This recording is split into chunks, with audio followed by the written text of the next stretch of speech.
Salut, alors aujourd'hui je fais une vidéo pour vous expliquer pourquoi la pose de faïence type carrelage de métro comme ça sur une crédence de cuisine c'est ce qu'il y a de plus facile à poser. Alors avant tout, pour ceux qui ne sont pas encore abonnés à ma chaîne, en dessous il y a le petit bouton pour s'abonner et être informé chaque fois que je mets une nouvelle vidéo. Alors, la pose de carrelage style métro. Moi je trouve que c'est beaucoup plus facile à poser et je vous explique pourquoi. En fait, déjà, lorsqu'on est sur une crédence de cuisine comme ça, on n'a pas le même cas que lorsqu'on est dans une salle de bain, je pense, au niveau de la préparation où on est obligé de commencer du deuxième rang. Ici, sur une cuisine, on a posé notre plan de travail. Notre plan de travail, il est bien horizontal, on est bien sûr. Il n'y a pas de souci. Donc déjà on peut commencer directement à se poser par rapport au plan de travail. Pas besoin de venir faire les petits préparatifs comme pour la pose de faïence dans une salle de bain. Pour ceux qui n'ont pas vu cette vidéo, je vous mets le lien en dessous, vous pouvez cliquer, ça met cette vidéo en pause et puis vous pouvez revenir ensuite sur cette vidéo. Alors, donc déjà, on n'a pas le fait de devoir tracer pour poser nos carreaux, ça c'est une première chose. Ensuite, parmi vous, il y en a peut-être qui n'ont jamais posé de faïence et puis qui peuvent se demander si c'est pas trop compliqué. Et voilà, justement ça, la pose de carrelage de métro avec une pose en quinconce, c'est justement plus facile et on a moins de chances de se louper lorsqu'on fait sa pose. Parce que, vous voyez là, on est sur une pose en quinconce comme ça, et en fait, le fait de poser en quinconce, ça rend le travail plus facile dans la mesure où on a moins de chances de se louper avec les joints. Parce que je pense à une pose classique où on a nos carreaux. On pose un carreau, au-dessus on pose l'autre, on pose l'autre, on pose l'autre, puis pareil, voilà, ainsi de suite.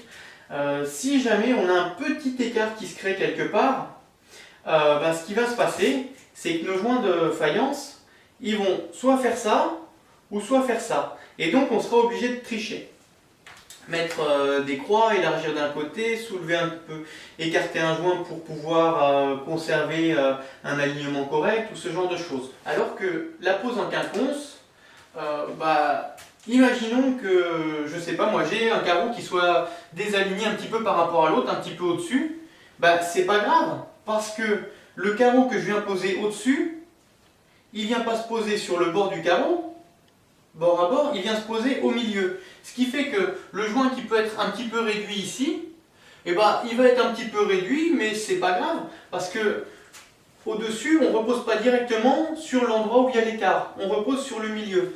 Ce qui fait que ça permet de compenser un petit peu ces écarts de joint qu'on peut avoir. Ensuite, troisième point, c'est beaucoup plus facile aussi parce qu'on est sur des carreaux qui ont une taille réduite.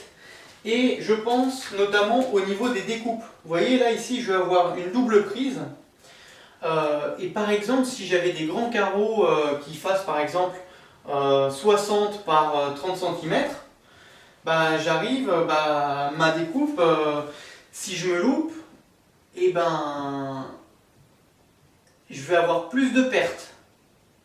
Dans la mesure où un carreau de foutu il a une plus grande dimension, alors que là un petit carreau comme ça, j'en reprends un et puis c'est pas grave. Donc oui, sur les petits carreaux, les coupes seront plus faciles dans la mesure où j'ai peu de chances de me retrouver avec une coupe qui soit en milieu de carreau.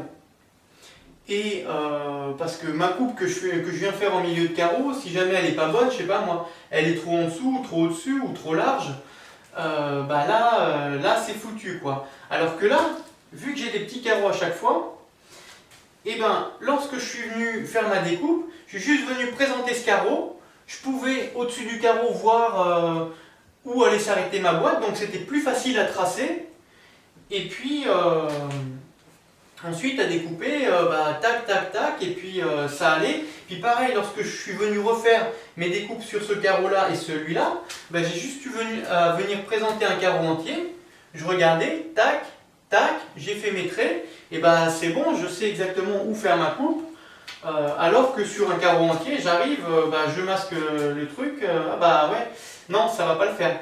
C'est-à-dire qu'il faut que, pour faire ma coupe, il faudra que je laisse mon carreau ici, que je prenne mon mètre, que je mesure, et puis pour peu que j'ai oublié de positionner une croix sur mon mètre, compter l'épaisseur du joint, bah voilà, je peux avoir un petit décalage, ce genre de choses. Ensuite, un autre point pour lequel la pose en quinconce c'est plus facile, dans la mesure où on est sur des petits carreaux, on a plus de joints. Et donc en fait, j'imagine toujours sur cet exemple de carreau de 60 par 30, et 60 par 30, en gros, ma crédence elle fait 60 de haut, donc je vais avoir un carreau de 30, un carreau de 30, et puis juste un joint au milieu. Et si je me rate sur mon joint, j'ai qu'un seul joint, ça va tout de suite sauter à l'œil. Alors que là, des joints, il y en a plein. Un petit défaut sur un des joints, ça se remarquera beaucoup moins. Ensuite, toujours par rapport aux joints, la surface de ce type de carreau, on est sur une surface lisse. Et donc, surface lisse, on a moins de chances d'avoir notre joint qui vienne sécher dans la mesure où surface lisse, ça se nettoie facilement. Alors que si on prend par exemple une faïence avec une surface un petit peu granuleuse, si jamais ça vient sécher dans les petites rainures de la surface, à nettoyer ça sera beaucoup plus galère. Puis, un autre point pour lequel j'aime beaucoup ce type de carrelage un peu effet métro, ça c'est intemporel. Ça fait des dizaines d'années que ça existe et c'est toujours à la mode. Alors que je pense par exemple aux faïences de cuisine où on a des motifs qui peuvent être à la mode aujourd'hui, mais dans 10 ans, est-ce que ça sera toujours à la mode? Notamment par exemple les carreaux où on a une tasse de café avec écrit It's coffee time, It's tea time, ce genre de choses. Ou alors les carreaux avec écrit Paris, New York, London. Aujourd'hui c'est à la mode, mais dans 10 ans, est-ce que ça sera toujours à la mode? Ça, je sais pas. Et puis pour peu qu'on veuille repeindre son appartement, voilà, est-ce qu'on veut garder ce style-là? Ça, je trouve que ça passe quand même avec tous les styles. Dans 10 ans, ça sera toujours à la mode. Si je veux changer un petit peu la déco de l'appartement, ça passera toujours avec la nouvelle déco. Parce que changer une faïence de cuisine, c'est pas comme changer une peinture. C'est pas hop, on vient, on met un petit coup de pinceau. Non, non, ça veut dire soit marteau, burin, éventuellement marteau piqueur, et puis tout recasser. Ou alors piqueter la surface et puis venir recoller quelque chose d'autre en surface. Donc voilà, autant prendre quelque chose qui ne risque pas de se démoder. Voilà, donc ça c'était pour vous expliquer un petit peu pourquoi j'aime ce type de faïence pour les cuisines. Alors maintenant je vais arrêter de parler et puis je vais laisser place au timelapse de la pose de ma faïence. Donc vous allez voir depuis le début comment j'ai posé cette faïence.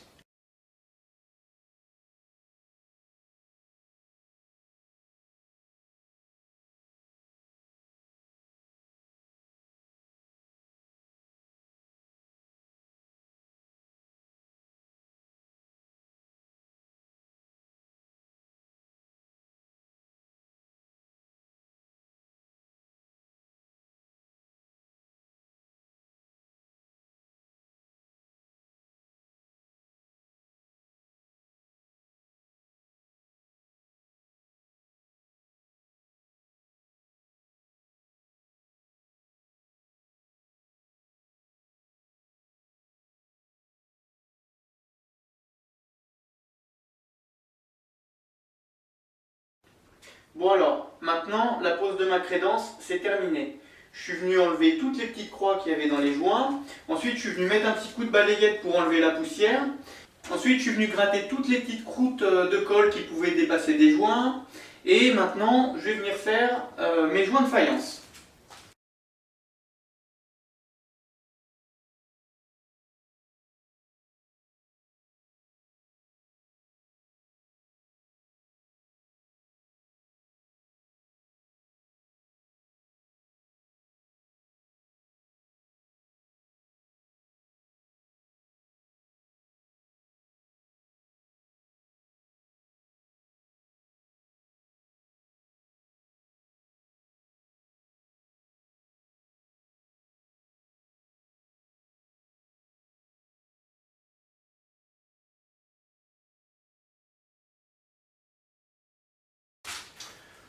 donc là avec le petit coup de chiffon et le coup d'éponge sèche, je suis venu enlever le surplus qui commençait à sécher.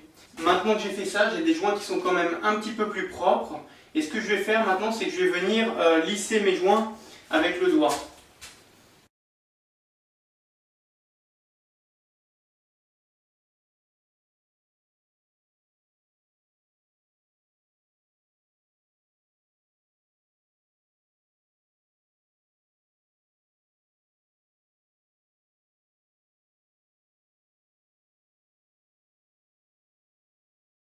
Et ça, ce que je viens de faire, essuyer au fur et à mesure, c'est très important en fait, parce que si jamais on attend trop pour essuyer, en fait après c'est trop sec et c'est plus essuyer qu'il faut, c'est gratter. Donc moi c'est pour ça, lorsque je faisais mes joints, je venais contrôler, toucher un petit peu de temps en temps pour voir si c'était encore liquide ou si ça commençait à sécher. Et lorsque ça commençait à sécher, à ce moment-là je suis venu mettre mon premier coup de chiffon. Et puis pareil pour mes joints, si je venais les lisser lorsque c'était trop liquide, j'allais ressalir mes carreaux et tout. Donc j'ai attendu que ça durcisse un petit peu plus, mais pas trop, parce que sinon après, il faut forcer. Et donc là voilà, en ayant procédé ainsi, ça me permet d'avoir un résultat propre, sans pour autant trop galérer. Parce que sinon après, si ça sèche trop, après bah, c'est... ouais, faut vraiment gratter ou alors faut prendre des produits chimiques, quoi. Donc on va bien faire attention à quand commencer à essuyer ses joints.